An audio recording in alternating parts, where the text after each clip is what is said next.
ഇളയരാജയുടെ ഗാനം ഉപയോഗിക്കുന്നത് താൽക്കാലികമായി തടഞ്ഞ മദ്രാസ് ഹൈക്കോടതി. അജിത്ത് നായകനായ ഗുഡ് ബാഡ് അഗ്ലി ചിത്രത്തിൽ അനുമതിയില്ലാതെ ഗാനങ്ങൾ ഉപയോഗിച്ചതിനെതിരെ ഇളയരാജ നൽകിയ ഹർജിയിലാണ് നടപടി. നേരത്തെ 5 കോടി രൂപ നഷ്ടപരിഹാരം ആവശ്യപ്പെട്ട് ഇളയരാജ ചിത്രത്തിന്റെ നിർമ്മാതാക്കൾക്ക് നോട്ടീസ് അയച്ചിരുന്നു. കെ.വി. ശ്രീധരൻ വിവരങ്ങളുമായി ചേരുകയാണ്. ശ്രീധരൻ, ഈ നിയമ നടപടി മുന്നോട്ട് പോവുകയാണ്. എന്തായാലും ഈ പടത്തിൽ ഇത് ഉപയോഗിക്കുന്നത് താൽക്കാലികമായി മദ്രാസ് ഹൈക്കോടതി തടഞ്ഞിരിക്കുന്നു. ഇത് അത്ഭുതപ്പെടുത്തുന്ന ഒരു കാര്യം, എന്തുകൊണ്ട് ഇതിപ്പോൾ ആദ്യത്തെ കേസല്ലല്ലോ, അദ്ദേഹത്തിൽ നിന്ന് അനുമതി വാങ്ങാതെ ഇങ്ങനെ ഒരു ഗാനം ചേർക്കാനുള്ള ജാഗ്രതക്കുറവ് എങ്ങനെ അണിയറ പ്രവർത്തകർക്ക് ഉണ്ടായി എന്നുള്ളതാണ്. തീർച്ചയായിട്ടും ഇളയരാജ ഇത്തരത്തിൽ നിയമ നടപടിയുമായിട്ട് പോകുന്നത് ആദ്യമായിട്ടല്ല.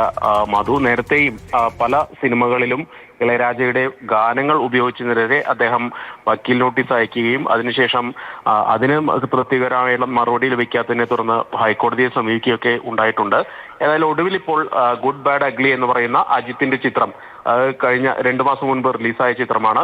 ആ ചിത്രത്തിൽ ഇളയരാജയുടെ ഹിറ്റ് പാട്ടായിട്ടുള്ള ഇളമൈ ഇതോ ഇതോ എന്നുള്ള ഗാനം ഉപയോഗിച്ചിരുന്നു. ഇതിനെതിരെ, അതായത് ഇതിന് യാതൊരു വിധത്തിലുള്ള അനുമതിയും വാങ്ങിയിരുന്നില്ല എന്നാണ് ഇളയരാജയുടെ അഭിഭാഷകർ പറയുന്നത്. അന്ന് തന്നെ ചിത്രം റിലീസായതിന് തൊട്ട് പിന്നാലെ തന്നെ 5 കോടി രൂപ നഷ്ടപരിഹാരം ആവശ്യപ്പെട്ടുകൊണ്ട് ഇളയരാജ നോട്ടീസ് അയച്ചിരുന്നു. ഇതിന് മറുപടി ലഭിക്കാത്തതിനെ തുടർന്നാണ് അദ്ദേഹം കോടതിയിലേക്കൊക്കെ പോയത്. ഏതായാലും ഈ വിഷയത്തിൽ 2 ആഴ്ചയ്ക്ക് ശേഷം ഇത് വീണ്ടും പരിഗണിക്കാമെന്ന് കോടതി പറഞ്ഞു. അതുവരെ ഈ ഗാനം ഈ ചിത്രത്തിൽ ഉപയോഗിക്കുന്നതിന് താൽക്കാലികമായിട്ട് വിലക്കും ഏർപ്പെടുത്തിയിട്ടുണ്ട്.